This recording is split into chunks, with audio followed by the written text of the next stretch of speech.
Hola, muy buenas buscadores. Bienvenidos un día más al canal de Somos Brujes. Soy Cristina y en este vídeo traigo la segunda parte de la simbología oculta que hay en el cuento de Alicia en el País de las Maravillas. Si no has visto la primera parte, te la voy a dejar por aquí el link para que vayas, veas primero esa y después te vengas a este vídeo, porque así va todo en hilo. Y ya está, sin nada más que añadir, vamos con el vídeo.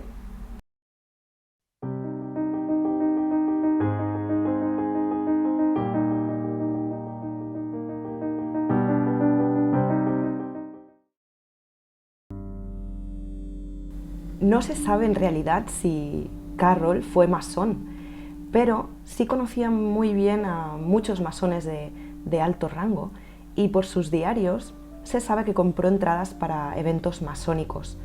Así pues, Carroll estaba suficientemente familiarizado con el simbolismo de la masonería y así lo plasma en el cuento. Veríamos un ejemplo cuando Alice reduce su tamaño y no alcanza a coger la llave dorada que hay sobre la mesa de cristal de 3 patas.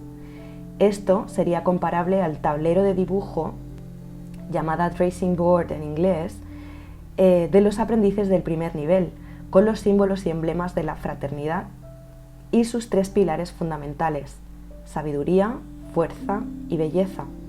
En el tablero de dibujo de los masones hay un libro e instrumentos para medir y nivelar y 2 bloques de piedra. Uno, que es una piedra en bruto, y el otro es una piedra perfectamente tallada en forma de cubo. La escalera representa el ascenso a los misterios de la masonería, y este ascenso se logra con un proceso mediante el cual el aprendiz se transforma de la roca en bruto a la roca tallada usando medidas y proporciones. Esta misma batalla la tiene Alicia cuando tiene que cambiar su propio tamaño y así lograr pasar la prueba. Las 3 figuras que aparecen en el tablero son esperanza, fe y caridad, virtudes que son necesarias para poder ganar la llave de oro y virtudes que también va a necesitar Alicia para alcanzar la llave. En el centro del tablero, sobre la columna de la sabiduría, se ve el símbolo más famoso de la masonería, el ojo que todo lo ve. Este símbolo representa el gran arquitecto del universo. Carroll plasma este símbolo cuando Alicia, siendo demasiado grande, mira hacia el jardín con un ojo.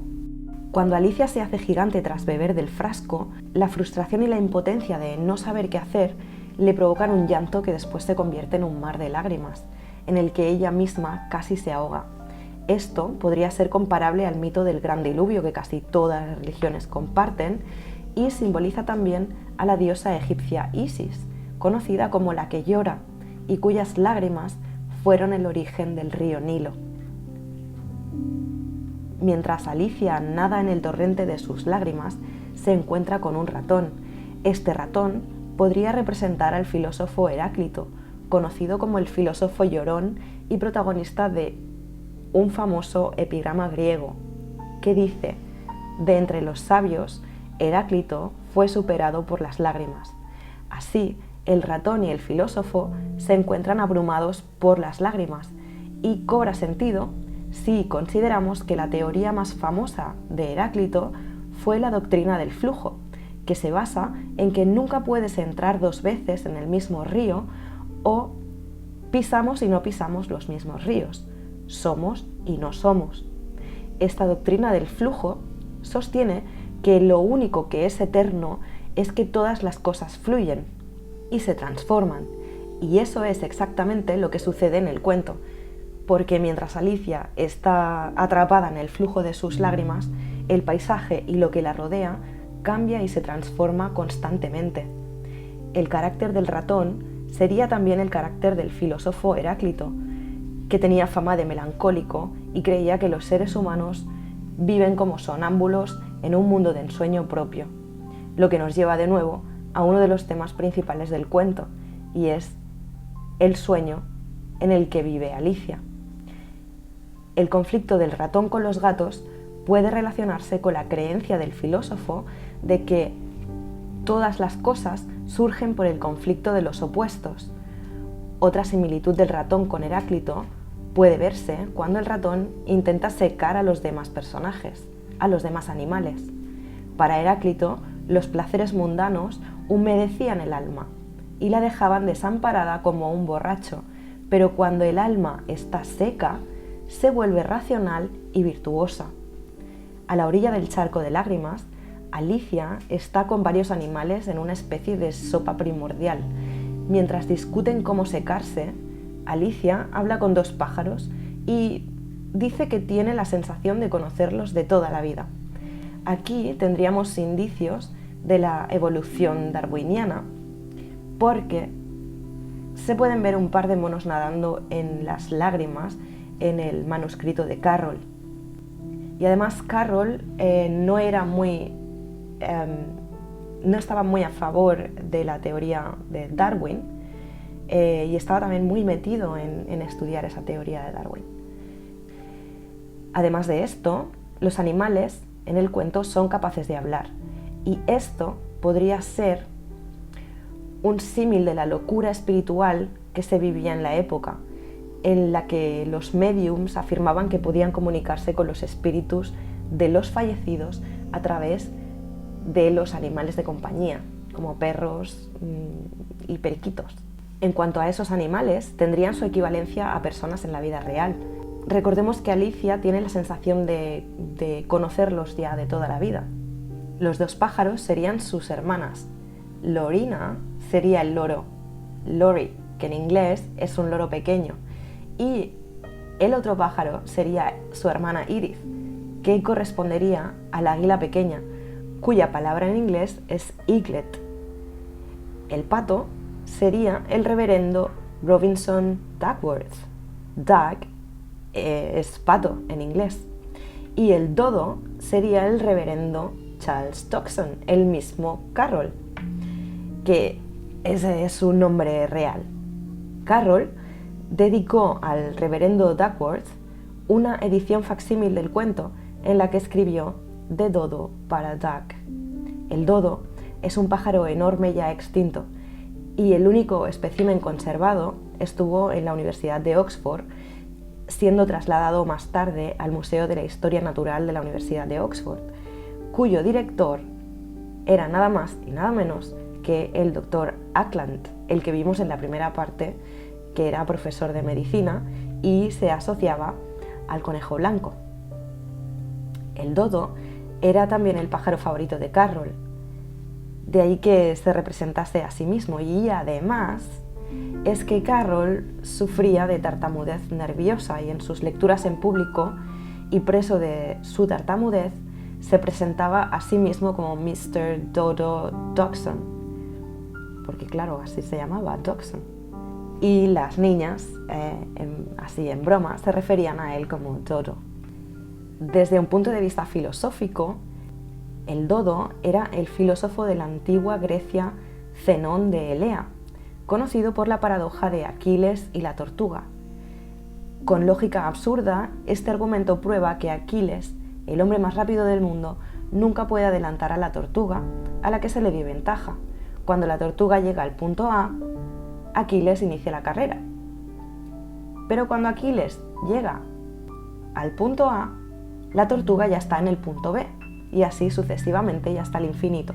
De esta manera, Aquiles nunca podrá alcanzar a la tortuga. Zeno se basa en la suposición de que se puede dividir infinitamente el espacio, absurdo y teóricamente lógico, siempre que no se tenga en cuenta el factor tiempo, cosa que se demostró matemáticamente más adelante. En el cuento, el dodo da instrucciones de cómo correr una carrera. Una carrera sin reglas y sin circuito fijo que puede comenzar y terminar siempre que los participantes quieran, y todos se declaran ganadores y reciben premios. Las paradojas del filósofo Zenón de Elea eran ejemplos de lógica conocido como reductio ad absurdum, que es la reducción al absurdo, método para reducir al absurdo un argumento contrario. Este argumento se consideraba destructivo, un método de argumentación destructivo. y Carroll lo utiliza en el cuento en muchos de sus diálogos absurdos. Desde el sentido mitológico, las escenas con los animales podría representar el mito de que está relacionado con la resurrección de las almas. Hijo de armenios, muere en una batalla, pero resucita días después en su pira funeraria y les cuenta a los demás su viaje al más allá. Entre los victorianos existía la creencia de la antigua Grecia de la metempsicosis, la resurrección del alma inmortal que se reencarna en animales y en humanos. Alicia se encuentra con el conejo blanco, pero esta vez ya no huye de ella. El conejo blanco parece haber asumido el papel del mago y demuestra su autoridad sobre Alicia y le manda que rápidamente le ayude a recoger unas cosas que ha perdido, entre ellas unos guantes blancos y un abanico. Y Alicia se pone a buscar rápidamente porque el conejo está muy nervioso, porque dice que lo van a matar, porque ha perdido sus guantes y su abanico, y Alicia pues corriendo va a ayudarle a buscar esos artilugios, esas cosas, esos objetos. Pero se entretiene, encuentra un frasco y se lo bebe y de repente se convierte en gigante. Esta escena y lo que Alicia hace representaría el aprendiz de brujo de Goethe. En esta historia, el aprendiz tiene que hacer las tareas del hogar del brujo y cuando se queda solo, decide experimentar con lo que encuentra, las varitas y los hechizos de su maestro y casi que destruye la casa. La moraleja aquí es que no debes entrometerte en asuntos que todavía no entiendes. El personaje teosófico del conejo blanco para Carroll fue Elias Ashmole, médico, anticuario, astrólogo, alquimista, miembro de la Royal Society y masón. Como el conejo blanco, era mensajero del rey de corazones. Ashmole era mensajero heraldo de Windsor y oficial del colegio de armas del rey Jaime I. Ashmole también se relaciona con el conejo blanco por su escudo de armas, coronado por la figura del dios Hermes Mercurio, el mensajero de los dioses del Olimpo.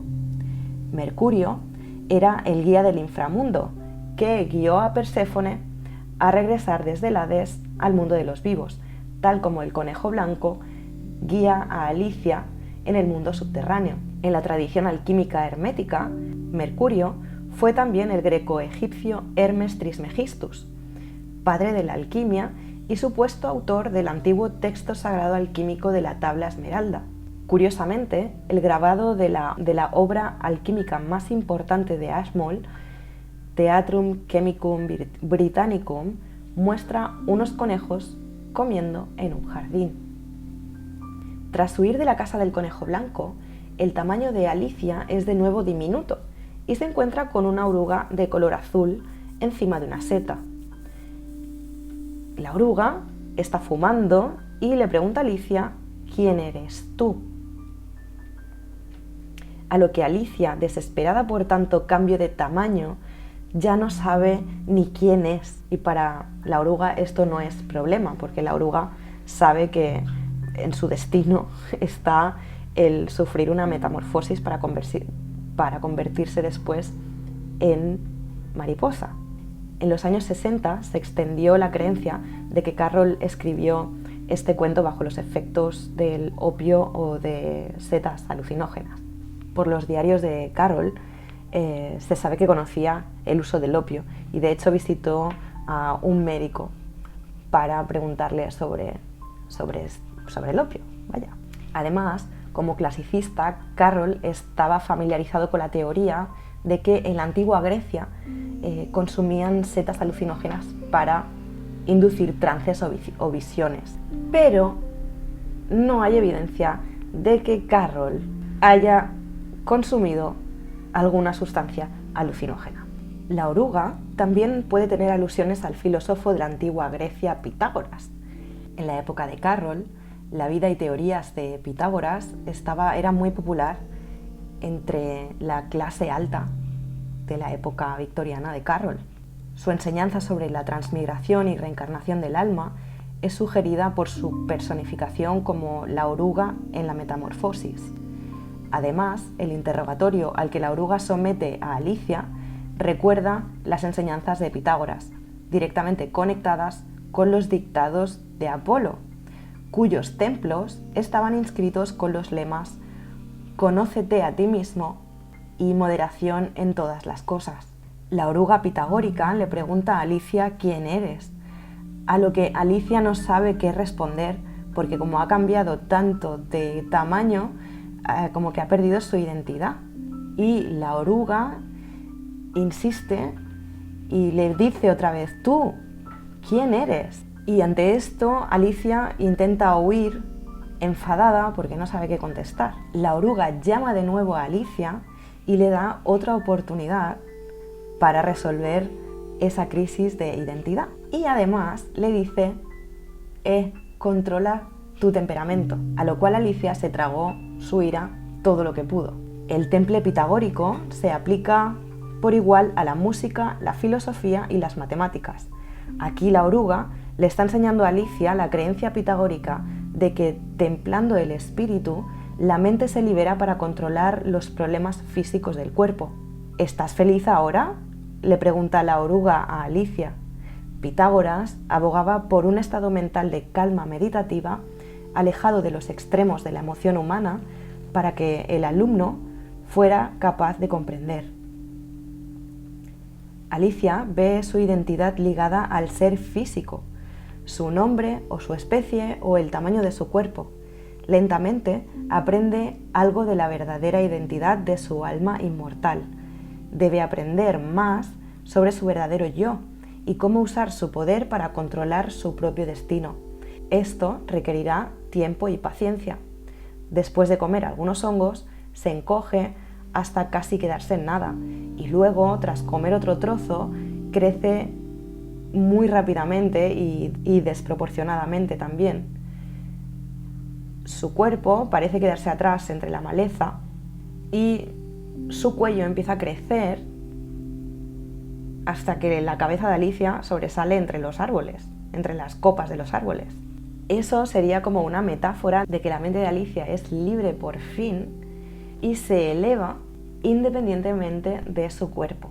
La reputada capacidad de Pitágoras para comunicarse psíquicamente con animales y personas se refleja en la oruga, que lee los pensamientos de Alicia, y ésta parece sorprenderse porque la oruga es capaz de leer su mente. En este contexto, Carroll tenía un gran interés por el fenómeno psíquico. Fue miembro de la Ghost Society for Paranormal Investigation y de la Society for Psychical Research. Estuvo interesado en muchos aspectos de los fenómenos psíquicos, como la escritura automática, la pintura fantasma, la física trascendental y la psicofísica. Sobre la telepatía, Carroll escribió que todo parece apuntar a la existencia de una fuerza natural afín a la electricidad y a la fuerza nerviosa, mediante la cual el cerebro puede actuar sobre el cerebro. Creo que estamos cerca del día en que esto se clasifique entre las fuerzas naturales conocidas y sus leyes tabuladas, cuando los científicos escépticos, que siempre cierran los ojos hasta el último momento a cualquier evidencia que parezca apuntar más allá del materialismo, tendrá que aceptarlo como un hecho probado de la naturaleza. El interés de Carroll por la teosofía precedió la Sociedad Teosófica de Madame Blavatsky y la posterior Orden de la Golden Dawn. Como bien sabía Carroll, el término teosofía fue acuñado por los místicos y neoplatónicos alejandrinos del siglo IV y deriva del griego teosofia, que significa sabiduría divina o conocimiento de lo divino. Cuando a Alicia se le alarga el cuello y se encuentra con una paloma que piensa que Alicia es una serpiente que le quiere robar los huevos de su nido y se eleva entre las copas de los árboles, es atacada e interrogada de nuevo por esa paloma. Alicia entonces sufre otra crisis de identidad y no es capaz de defenderse. Parece que Alicia en ese momento pudiera estar viviendo una experiencia fuera de su cuerpo, lo que se conoce comúnmente como un viaje astral. Esta forma de meditación tras ingerir sustancias que alteran el estado de conciencia, se remonta a los inicios de la civilización. Era practicada por los cultos mistéricos de la antigua Grecia. En este encuentro entre Alicia y la paloma, Carroll escenifica los ritos practicados en el oráculo más antiguo del mundo helénico, el bosque sagrado de Zeus en Dodona. Según Heródoto, el oráculo de los árboles nace cuando una paloma negra de Egipto y dotada con voz humana anida en el árbol más alto de Dodona y ordena a los sacerdotes asistentes que construyeran un templo a Zeus. Las profecías del oráculo se transmitían por los movimientos tanto del pájaro sagrado como de las ramas con el viento. Cuando Alicia se eleva rápidamente entre los árboles, es una demostración filosófica de que la mente es el piloto del alma. Alicia experimenta un vuelo mental a un mundo que solo puede verse a través del ojo de la mente. Cuando Alicia le responde a la paloma que la acusa de ser una serpiente diciendo que es solo una niña, la paloma le responde "A likely story", que viene a ser una respuesta que se da cuando no te crees a alguien. Esta frase, "a likely story", es de Platón, Eikos Mitos, y evoca la doctrina cardinal del platonismo que dice que el mundo visible es solo una semejanza o modelo de una realidad eterna. En Timeo, la obra más pitagórica y mística de Platón, explica que en el mundo físico material uno no debe buscar nada más que una historia probable. Como el mundo físico está en un estado de constante cambio, el filósofo no debe confiar en esta ilusión visible de la realidad, sino centrarse en lo que es verdadero y eterno. En un momento de la discusión, la paloma intenta provocar a Alicia, diciéndole: "Bien, ¿qué eres? Puedo ver que estás intentando inventar algo". Esto es una especie de acertijo que solo se puede entender mirándolo desde una perspectiva mitológica. Como ya vimos, Carroll asignó a Alice y a sus hermanas la identidad mitológica de las tres Moiras, o Fates, el destino, y que también son las musas inspiradoras de este cuento. Las tres hermanas son las que inspiran a Carroll a crear esta historia. Y son la banda mística de la memoria, las musas, cuya madre es la diosa Mnemosine o Memoria. Lo que dice la paloma sobre intentar inventar algo es una alusión al tópico que dice: la necesidad es la madre de la invención. En la mitología griega, la diosa conocida como Ananke o necesidad es la madre de las moiras o destinos. La identidad particular de Alicia como destino era segunda, o la quesis, que significa la que asigna, y que es, como dice Platón, la doncella hija de la necesidad. Y bueno, ya hemos terminado la segunda parte, que espero hayas disfrutado. Esto me lleva un tiempo brutal porque es mucho, como ves, es mucho material, es mucha chicha, mucha cosa. Que eso, que... un momento, que si te ha gustado el vídeo que le des un like y que te suscribas al canal, porque así recibirás notificaciones de cuando vuelva a subir, por ejemplo, la tercera entrega, que ya será, esto va a ser 3 entregas, 3, ya, y terminamos. Y pues, sí, que tengo Patreon, que ya tengo mi primer mecenas, que ya lo dije la semana pasada, que si quieres pásate por ahí, lo utilizo como una especie de blog, donde escribo pues mis cosas, lo que se me pasa por mi cabeza, y también pues quiero que se participe, ¿no? Que los mecenas participen y digan qué quieren ver en el canal, porque eso también mola mucho. Y eso, que te dejo el Patreon por aquí, por si quieres echarle un vistazo. Y nada más por hoy. Nos vemos en el próximo vídeo. Chao.